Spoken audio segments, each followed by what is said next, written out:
Assalamualaikum warahmatullahi wabarakatuh. Shalom, Om Swastiastu, Namo Buddhaya, salam kebajikan bagi kita semua. Yang terhormat Ibu Murni Hermawati selaku dosen pengampu mata kuliah Pancasila dan rekan-rekan yang berbahagia. Kami dari kelompok 10 izin memperkenalkan diri terlebih dahulu. Perkenalkan, nama saya Fitriah dengan NIM 23021010200. Perkenalkan, nama saya Salsabila Zafuat dengan NIM 23070101160. Perkenalkan, nama saya Sidia Saputri dengan NIM 230210102051. Perkenalkan, saya Kalinda Pengasyapeni dengan NIM 230210102031. Perkenalkan, nama saya Muhammad Syarifudin dengan NIM 2309110202147. Rekan-rekan sekalian, pasti tahu dan mendengar Asian Automotive Federation pada tahun 2022 Indonesia menduduki peringkat pertama sebagai negara pembeli mobil terbanyak di Asia Tenggara, yaitu dengan hal ini juga menjadikan negara kita sebagai negara yang paling banyak menghabiskan bahan bakar terbanyak se-Asia Tenggara. Oleh karena itu, pemerintah memikirkan bagaimana cara untuk mengurangi perilaku masyarakat yang konsumsi terhadap bahan bakar minyak. Digencarkannya distribusi mobil listrik. Untuk lebih lanjutnya, kami akan memaparkan berita hangat yang sering menjadikan topik gencar dan tahun ini, yaitu mobil. Intervensi pemerintah jangan hanya pada mobil listrik saja. Benar sekali, mobil listrik bersubsidi menjadi topik yang hangat dan sering dibicarakan oleh masyarakat dan pemerintah. Peraturan tentang itu, mulai dari peraturan presiden hingga peraturan menteri. Seperti apa sebenarnya subsidi mobil listrik yang diberikan dan kenapa demikian? Mari kita bahas lebih lanjut. Jadi dapat saya jelaskan tentang seperti apa sebenarnya subsidi mobil listrik yang diberikan.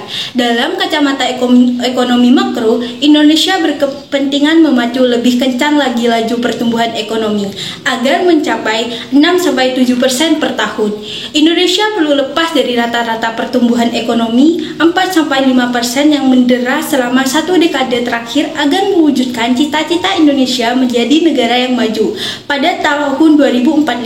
Saat Republik Indonesia berusia 100 tahun, berdasarkan Kementerian Energi Sumber Daya Mineral, pada tahun 2020 dalam booklet bertujuan peluang investasi nikel Indonesia memiliki cadangan nikel sebesar 72 ton sampai 42% dari total cadangan nikel dunia. Di saat bersamaan, dunia juga tengah memasukkan tren untuk meningkatkan transisi energi. Masyarakat dunia pun bergerak meninggalkan kendaraan berbahan bakar minyak menuju kendaraan listrik.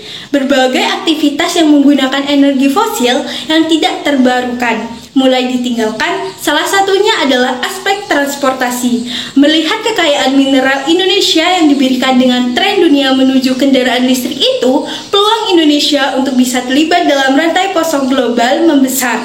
Di sisi lain, Indonesia juga punya komitmen dalam melakukan transisi energi. Dalam konversi perubahan iklim PBB tahun 2021 di Glasgow, Skotlandia, Indonesia menargetkan capainya net zero emission pada tahun 2060. Berbagai data dan alasan tersebut membuat pemerintah gencar mendorong populasi dan pengembangan industri kendaraan listrik. Inisiatif pertama adalah terbitnya Peraturan Presiden Nomor 55 Tahun 2019 tentang percepatan program kendaraan bermotor listrik berbasis baterai. Namun, hingga kini 4 tahun berselang, Perpres itu belum mampu mendorong perkembangannya populasi mobil listrik dan pengembangan industri ini. Ini tercermin dari data Gabungan Industri Kendaraan Bermotor Indonesia yang menyebutkan pada 2023 penjualan mobil listrik berbasis baterai hanya 17.038 unit atau 1,69% dari total penjualan mobil nasional. Setelah Perpres pertama pada Desember 2023, pemerintah resmi merilis Peraturan Presiden Nomor 79 Tahun 2023 tentang perubahan Perpres Nomor 55 2019 tentang percepatan program kendaraan bermotor listrik berbasis baterai. Lebih khususnya, subsidi mobil listrik ini diatur pada dua aturan yang tercantum pada Peraturan Menteri Keuangan atau PMK Nomor 8 Tahun 2024 dan PMK Nomor 9 Tahun 2024. Dalam PMK Nomor 8 Tahun 2024, pemerintah memberikan bantuan bagi masyarakat yang ingin membeli mobil listrik berupa pengurangan PPN sebesar 10%.